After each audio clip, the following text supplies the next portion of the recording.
Good morning, HB Ed students. A warm welcome to you all, and thank you for attending this satellite broadcast. We hope that this broadcast will be beneficial and will try to clarify some of the issues that we have with regard to the course. Originally, 2 lecturers were assigned to the History of Education component.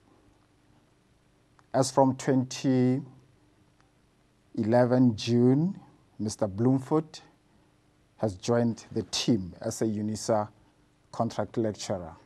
You are welcome, Mr. Bloomfield.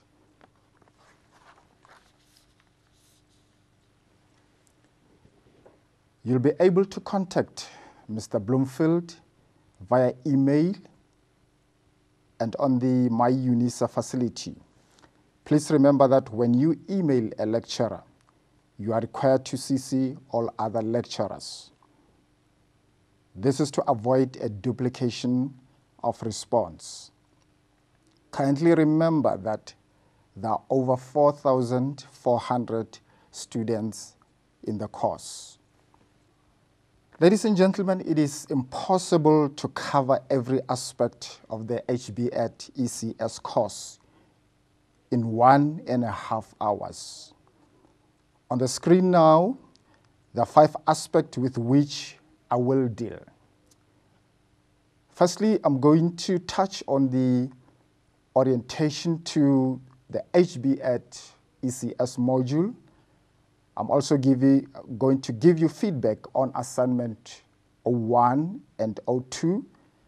I'm going to give you an overview of history of education, subject matter, and fourthly, we are going to discuss examination demarcation, and lastly, we're going to look at administrative issues which include My UNISA.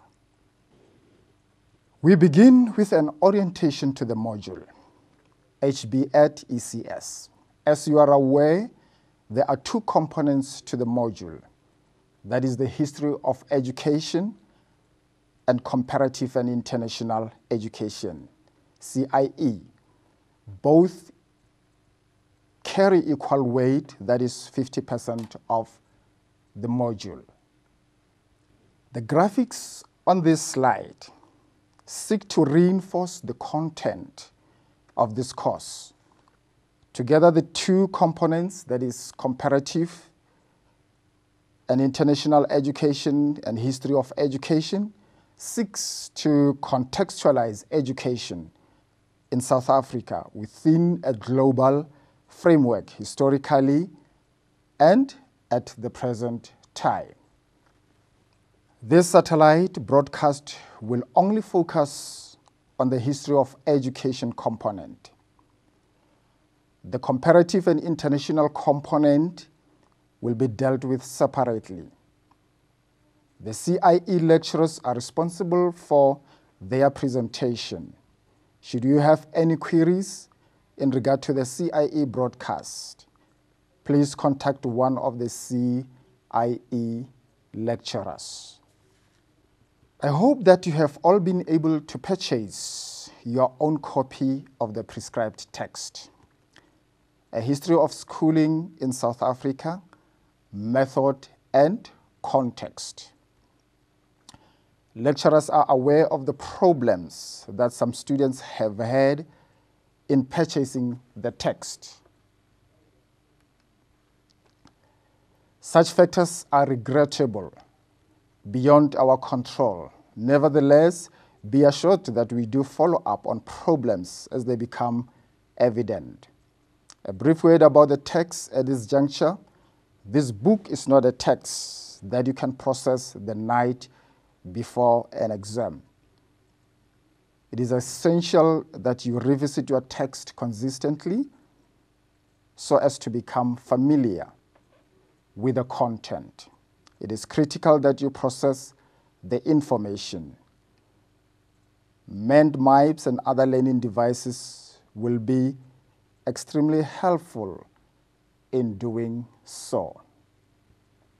Still on the orientation to the module, it is your responsibility to ensure that you have received all study material for this course. In addition to the 2 prescribed textbooks, you should have received the following tutorial matter. Tutorial letter 101, which outline important course information and the 3 assignments for the year. Tutorial letter 102, 103, and 104. This relates to the CIE component of the course. Tutorial letter 105. This provided feedback on the first satellite broadcast, that the broadcast on oral history. Towards the end of August, you will receive tutorial letter 106. This tutorial letter will deal with this satellite broadcast and provide more detailed commentary on assignment 2. After the comparative and international education satellite broadcast, you will receive tutorial letter 107, which will deal with the broadcast, as well as provide feedback on assignment 2, assignment 3. Please note that tutorial letter 107 may also contain examination demarcation. However, this information may be provided separately in tutorial letter 108. Either way, this information will be provided. Should the information be provided in tutorial letter 107, then there will be no tutorial letter 108. We move on now to the 3 assignments set for the year 2011. All 3 assignments are compulsory. Assignment 1 serves the twofold purpose of confirming that you are actually a student reading for this course. This is a government requirement and is linked to the awarding of government subsidies to university. It also gains you examination admission. Assignment 2 and 3 together determine your year mark. Each assignment contributes 5% to your year mark. That is 5% for history of education, 5% for CIE, and the total thereof will be a year mark of 10%. Your examination will contribute 90% to your final mark. Please know that you need to achieve a sub-minimum of 40% in the examination for your year mark to count. Should you not, your year mark is not counted. Assignment 1 consisted of 60 multiple choice questions. It necessitated that you engaged with the text from both sections of the course, from both the history of education and comparative and international education. The type of question set relied on your ability to read and understand. Many students found assignment 1 quite challenging. Yes, it was. Remember that the Honours B.Ed degree is the gateway to master's and doctoral studies. As such, it is critical that it is of an appropriate and of challenging standard. Assignment 1 will be important for examination purposes. However, you are required to have a good knowledge of your prescribed text. Many students rely only on their assignments for examination. You are strongly cautioned against doing so in this course. We'll talk about this at a later stage. Responses to assignment 2 ranged from poor to outstanding. Many students made a significant effort, other very little. Some more comments on assignment 2.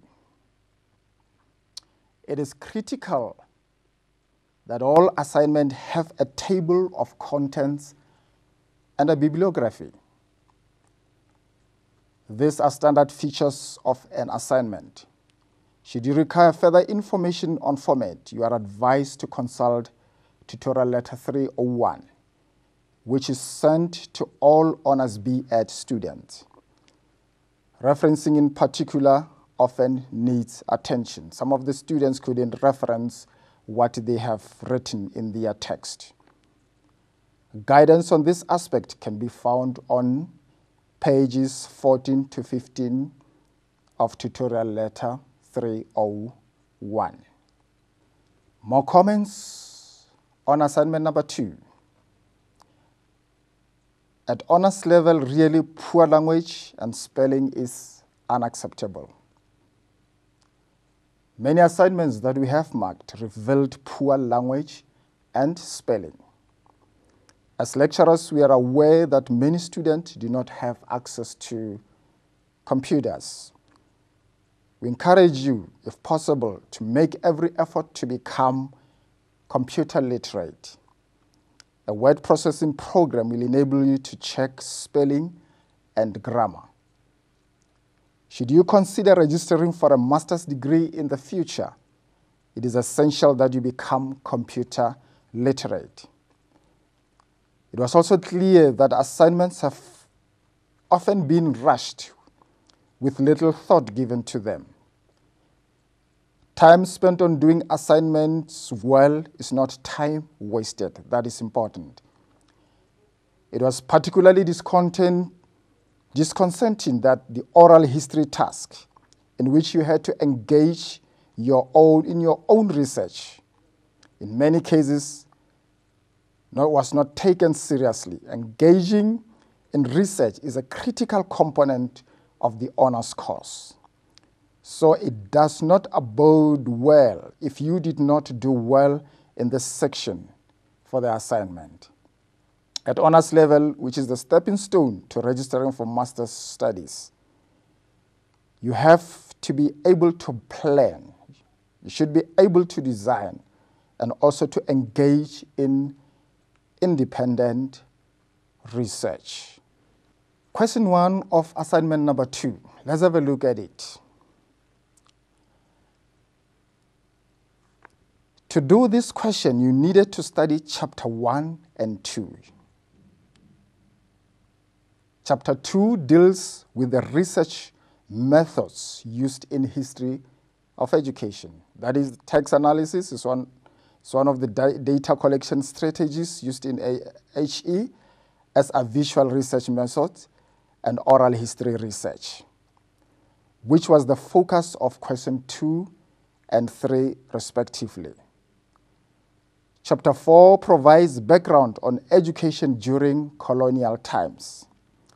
This information would have helped you understand better how social context and political, ideological, and economic factors impacted on the nature of education provided at that time. The purpose of education, the approach to education, the curriculum, and other pivotal issues in schooling. Colleagues, time does not permit me to go through each question. However, I would like to draw your attention to question 1.3.